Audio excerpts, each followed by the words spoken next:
Assalamualaikum warahmatullahi wabarakatuh. Ayeuna nyaritakeun pesan Abah Seung Hade, dunia geus di ujung tanduk. Yuk urang simak bareng-bareng.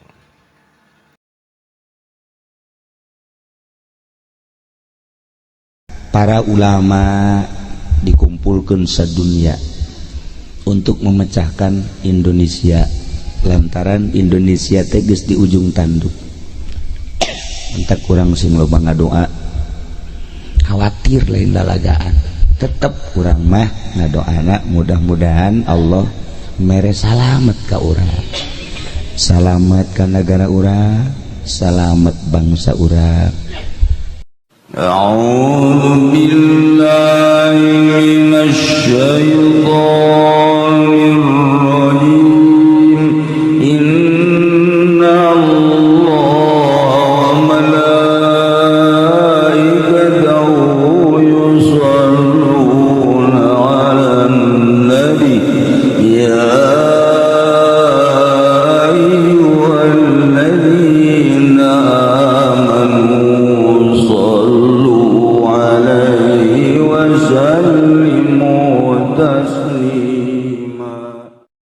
Kamari teu jalan politik jeung perekonomian kuari diresapel encan ngajamin resapel ieu sementara orang sakit hati geus nyieun kekuatan, geus jadi kekuatan lain lalagaan suara-suara untuk mengarah ke revolusi geus loba jasa. Tinggal urang nu teu nyaho naon di presidenan kusaha ge jeung urang mah kieu bae, dagang toge bae urang mah, dagang kangkung bae, tapi di luhur mah kuari keur acak-acakan malah geus mun dicaritakeun mah rempan. Mantak urang mendingan mawas diri masing-masing mendekatkan diri ka Gusti Allah lantaran di luar negeri Baghdad kos di urang awalna, Syria kos di urang awalna, Yaman kos di urang awalna, Turki kos di urang awalna. Mentak para ulama dikumpulkan sedunia untuk memecahkan Indonesia lantaran Indonesia teges di ujung tanduk. Mentak kurang sing loba ngadoa khawatir lain lalagaan, tetep kurang mah ngadoana mudah-mudahan Allah mere salamet ka urang, salamet ka negara urang, salamet bangsa urang. Urang lamun nyaritakeun salamet mah gampang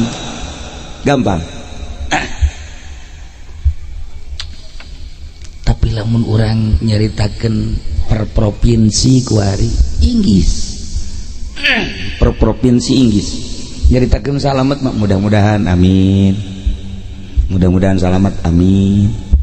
Tapi di luar ieu kapan loba jasa provinsi-provinsi aduh hese nyaritakeun modal poso dan lain-lain sebagainya. Para jamaah kaum muslimin wal muslimat rahimakumullah, malam ieu teu aya deui nu dicaritakeun iwalti haul akbar, terutama haul kiawian, sekaligus nyaritakeun tentang masjid nu alhamdulillah saat ieu masjid geus mentereng dibangun sedemikian rupa, lain teu anyar ngan tukang basna leungeunna kurang lalempeng, jadi kos ieu lah bentukna alhamdulillahirabbil alamin. Tapi ieu ciri kampung kumaha masjidna, ketika masjidna kokoh berarti iman orang dinya kokoh, ketika masjid eta teu kokoh maka iman eta kurang kokoh. Aya nu unik etik ye dibayah aya pabrik semen Cina, semen merah putih eta teh karyawana dikirim di Cina kabeh kaje urusannya. Tetapi hal-hal lain mengerikan kajian teman urusan negara urang mah sakarang memandang zahirna bae di jerona konflik negara. Ieu pabrik belah dia diurug sisi laut, diurug. Asal geus diurug tanah eueuh bae. Asal geus diurug tanah eueuh. Geus puluhan truk, bahkan ratusan truk asal geus rata ke eueuh tanah. Kuari muncul aya batu. Bentukna kos masjid. Si batu bentukna kos masjid. Ternyata didinya teh dipake musyawarah sadunia. Musyawarah sadunia didinya teh. Di Nurjaya mah teu kaajab. Ini mantep mencit sapi bae nya nama bagianana. Haji Pandin teh cenah mah. Bagian yen samin bae. Sedengkeun cakolot di mana-mana pulau cangkir di mana geus rata awas. Kedua di mana bayah geus kadatangan ku orang asing awas. Ieu kuari geus aya kejadian model kos kitu. Nah ieu mah kula mah teu rek nanaon, henteu sama sakali henteu. Hendeuk ge kula mah ngabejaan nu can kawin gara kawin. Sakitu doang. Bisi kaburu. Itulah para jamaah kaum muslimin wal muslimat rahimakumullah. Malam ieu urang kumpul merenung ka alam akhirat. Untung jelema nu geus maot ku urang dihadiahan, ku urang dipatehahan, tetapi ragap diri urang ketika urang maot, anak urang bakal matehahan urang moal, tatangga urang bakal matehahan urang moal. Sedengkeun di jero kubur ba teu butuh jeruk, teu butuh apel, teu butuh korma. Nu dibutuhkeun adalah titiis kiriman anu harirup di luhur. Itulah para jamaah kaum muslimin wal muslimat rahimakumullah. Alhamdulillah masjid sebagai tanda kekuatan iman. Jeung urang lamun ningali tempat-tempat teh urang sadar, ningali lapangan cek pikiran orang, oh paranti main bola. Ningali balai desa, oh paranti ngebenerkeun SPPT. Ningali polsek, oh paranti tempat setan. Udah gitu kan. Begitu ningali masjid, masya Allah paranti main gaple. Nyahuan kami ke masjid teh arbadak. Masjid mah al masjidu baitu taqiyin. Masjid adalah imahna jelema nu tararakwa. Asal jelema manis leuleus bae hatena haju bae asup ka masjid. Lamun can leuleus moal daekeun. Moal daekeun. Lamun jelema happy bae nyandung can diterekan kuno kolot moal daekeun ka masjid. Lasal nu kolot geus derekan we haju bae ngadapang we di masjid. Di masjid kula ge eta aya jelema ngahape babari ngedang hehehe kula mah teu engah asal kula salat ngan ngahape asal salat ngahape kabelah dieu ku sering nanya ka ieu eta si jelema bari nangkara kok ngahape bae kunaon nyandung kiai. Oh paing berarti hubungan jeung nu ngora di masjid jelema eleh main di Cilongok mah di Cilongok bae beok kabeh eleh ka masjid kieu. Asal kula liwat ka masjid ngan aya asal kula nanya dia eta sih eleh main cenah kiai. Oh ya bu masjid aing pake lelecehan kitu budak. Tapi antepkeun daripada nyana ngunculungkeun ka sumur dibandingkan ka masjid. Ieu ge asalna ieu masjid kos kitu ieu tipena ieu tipe bangsa eleh main ka dieu. Pelarian anu nyandung disarekan ka dieu salah geus. Ieu masjid lain lalagaan ieu. Nikmat nuandak wa takaffalallah. Allah nanggung. Man kana baituhu al masjidah ka jelema anu imahna masjid. Masjid baitu kulli taqiyin. Imah setiap jelema nu takwa jeung Allah nanggung ka jelema nu imahna masjid. Ditanggung ku Gusti Allah. Lamun urang geus memiliki masjid berarti urang teh geus asup ka imah Allah. Lamun urang geus memiliki masjid urang geus asup ka imah Allah. Ku Allah dijamin setiap jelema anu imahna masjid dijamin ku Gusti Allah. Jamin tina naon? Ieu nu untungna ieu minar rawah wal jawaz ila sirat minas sirat ilal jannah. Dijamin ku Gusti Allah tina kasenangan, rahmat jeung nu paling indah adalah liwat di jembatan Shiratal Mustaqim menuju surga. Ieu masjid ieu leutik we ieu masjid tapi tanagana gede jasa. Diisian ku lembur ieu asana moal naon gitu ngaranna? Moal mahi, moal pinu, moal mahi. Moal muat. Masjidna leutik kampungna gede tapi tanagana gede. Lain cakula tapi cakangjing Nabi tanagana lain lalagaan. Wa takaffalallahu man kana baituhu al masjida. Allah nanggung jawab ka jelema anu imahna masjid ditanggung minar rawahi war rahmati wasyirat wal jawaz minas syirat ilal jannah. Gugus Allah ditanggung senang, ditanggung rahmat, ditanggung jaga di akhirat liwat di jembatan Shiratal Mustaqim menuju surga. Lamun orang dedelean mata orang salah ieu masjid kos kieu amat tapi maknana bakal nyebrangkeun urang dieu tiblah dieu neraka ka surga.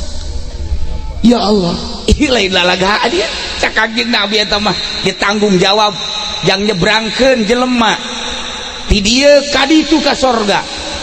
Nah, urang dieu nu kamari nempelkeun cat eta geus meuli tiket. Mantep guys, pokoknya bata cat tadi dia ya. Aduh, anu kamari meuli paku, wah geus mantep. Alah cenah ieu mah urang dieu mah kamari teh ngan syukur sabagian encan, kuari encan kabagian nih.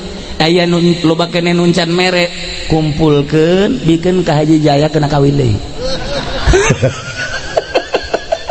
Teh lain lalaga di tanagana gede jasa dan mantap. Urang setiap neuleuh masjid, urang mah neuleuhna ku mata ieu bae. Bagus amat, jore amat, gede amat, leutik amat. Tapi lamun urang ningali ku mata ieu teh Allah nanggung jawab ngaberangkatkeun urang nyebrang jembatan Shiratal Mustaqim menuju surga. Sadajan leutik masjid, mudah-mudahan urang dieu kabehan ke jaga dipuateun ka dieu. Nyebrang di jembatan Shiratal Mustaqim selamat. Sehingga orang dia kebehan bisa nyebrang melalui masjid ieu salamet kabeh menuju surga Allah Subhanahu wa taala.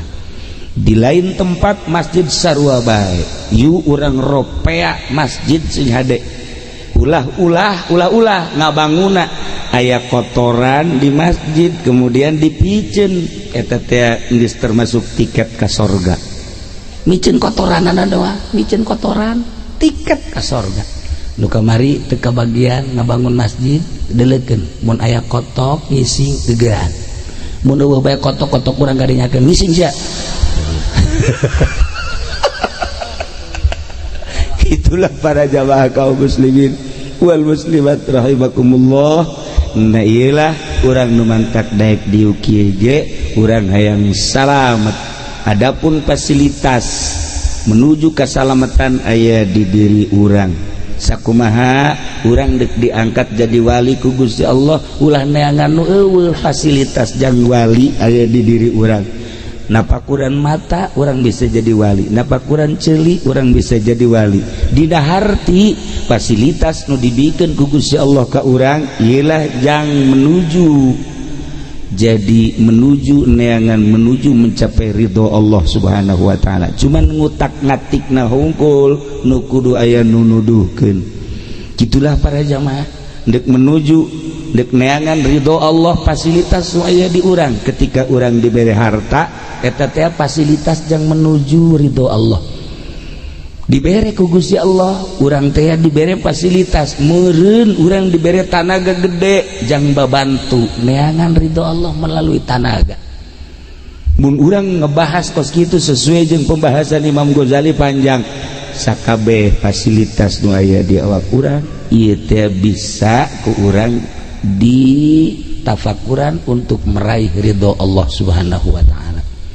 Mantap kula osok lalaunan ngaji ayo malam Salasa Ki Wahab, Ki Hamid, Ki Nurjaya, Kiai Ticaringin teh sakara lan Bedi jeung nu lain-lainna lalauna budak letik teu meunang kula budak ngora teu meunang awewe ulah ieu mah ngaji khusus nu karol tereh paraeh bae kitu teh meunang karolot lalauna ieu teh jang naon jang mikiran diri urang pamere Allah ndek digunakeun supaya mengkerucut takeneangan ridho Allah subhanahu wa ta'ala. Itulah para jamaah kaum muslimin wal muslimat rahimakumullah, malam ieu urang kumpul di dieu mudah-mudahan dicatat ku malaikat, dijadikan sebagai saksi bahwa urang cinta Allah subhanahu wa ta'ala, bahwa urang cinta Kangjeng Rasulullah Muhammad sallallahu alaihi wasallam, bahwa orang cinta para aulia Allah, cinta syiar-syiar agama Allah subhanahu wa ta'ala. Itulah para jamaah kaum muslimin wal muslimat rahimakumullah, dicekapkeun sakieu nyuhunkeun dihapunten tina samudaya kalepatan sareng kakirangan.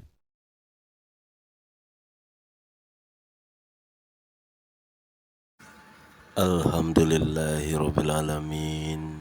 Sakitu penjelasan tina guru urang, mudah-mudahan manfaat kasadayana bisa diamalkan ku kasadayana. Sakitu ti abi, assalamualaikum warahmatullahi wabarakatuh.